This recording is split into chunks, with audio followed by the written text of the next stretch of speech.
नमस्कार, मी निलिमा कुलकर्णी. आत्ता मी शिवाजी मंदिरमध्ये आहे. इथे एका उत्तम नाटकाची रिहर्सल मी पाहिलेली आहे आणि त्या नाटकात असतात भरत जाधव आणि महेश मांजरेकर सर.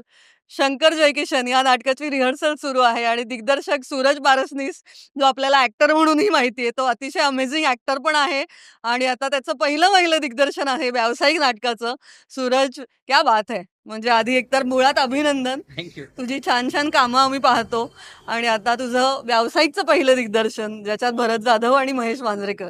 म्हणजे एवढ्या मोठ्या दिग्गजांची जोडी तू घेऊन येतोयस आणि सांग तूच याबद्दल, हे कसं सगळं जुळून आलंय?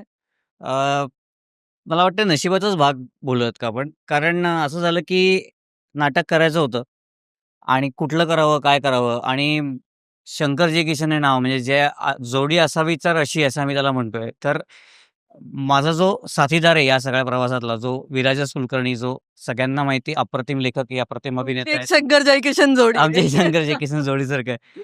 तर त्यांनी नाटक लिहिणं आणि मी बसवणं आम्हाला ते ह्याची एक गंमत होती आणि हे मोठ्या स्केलवर कसं आणता येईल, हे विचार इथपर्यंत कसे आणता येईल, हे सगळं चाललं होतं. नशिबाने असं झालं, की आपण भरत सरांना विचारूयात का? आणि मग ते सगळं जुळून आलं. शिवांनी फोन लावला. भ भरत सर एकदा आम्ही तुम्हाला गोष्ट तरी सांगतो. मग विराजस आणि शिवानी खूप दिवसांनी कॉमेडी करतायत. ते खूप दिवसांनी कॉमेडी करतात, पण त्यांना फक्त ती कॉमेडी म्हणजे कसं आहे, फार अवघड जॉनर आहे तो. म्हणजे असं म्हणतात ना, की कोणाला तरी हसवणं अवघड आहे. याच्यामागचं कारण पण त्याला काहीतरी आहेच, की ते त्याच्यामध्ये कोणाला कशावरनं हसू येईल हे प्रत्येकाचं वेगवेगळं आहे. मग आम्हाला अशा प्रकारचीच कॉमेडी हवी होती जी सिच्युएशनल आहे. हां. म्हणजे मला चार्ली चॅप्लिनचे आम्ही दोघंही खूप बघतो, विराजस आणि मी.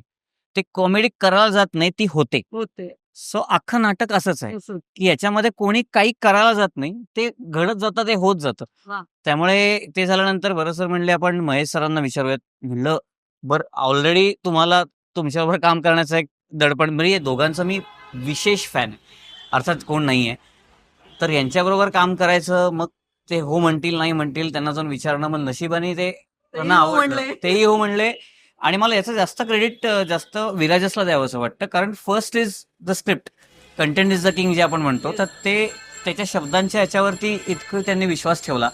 त्यामुळे सगळं जुळून येतं असं वाटतं. त्यामुळे थँक्स टू विराजस ज्यांनी अशा प्रकारचं काहीतरी केलं. आणि आता मी जेव्हा त्या दोघांशी सुद्धा संवाद साधला, तेव्हाही ते हेच म्हणत होते, की नव्या दिग्दर्शकावर विश्वास ठेवणं, नव्या लेखकांवर विश्वास ठेवणं हे अर्थात त्यांचं मोठेपण आहे. पण फार सहज ती प्रोसेस चालू होती. आता ती रिहर्सल आम्ही बघत होतो. तुमचं इतकं सहज गिव्ह अँड टेक चाललं होतं, म्हणजे खरंच ते पाहून म्हणजे खरंच दृष्ट काढण्यासारखा तो मोमेंट होता सूरज. तूच सांग आता ती रिहर्सल कशी सुरू आहे? रिहर्सल प्रचंड धमाल येते.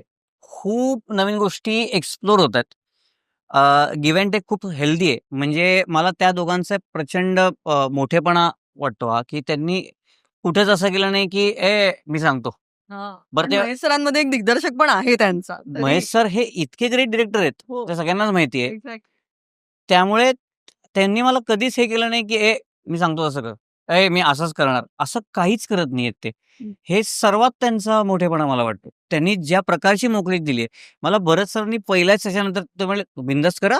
तुला हवं ते कर. तू घाबरू नको. तू बिनधास्त सांगा मला." म्हणलं, "ओके सर." हे झाल्यानंतर मी महेश सरांना पण विचारलं, "सर मी चालेल ना, मी तुमचा फॅनच आहे असं तुमच्या ह्याचा. बट इज इट ओके मी आपण हे बोलत केलं तर?" तर ते स्वागत ज्या प्रकारे त्यांनी केलं, ते "तू कर रे बिनधास्त." ते मला म्हटले होते, "मी खूप सांगीन तुला. हं. खूप सजेशन्स देईन. शेवटी फायनली तू सांग काय करायचं." तर ह्याच्याबरोबर एक अच्छा तू सांग काय करायचं हे त्यांनी सांगणं, याचं एक दडपण येतंच. पण ते मला खूप चॅलेंजिंग वाटतंय आणि या सगळ्याचा म्हणजे या घेवाणाचा नाटकाला प्रचंड फायदा होतोय. कारण एक वेगळं काहीतरी तयार होतंय.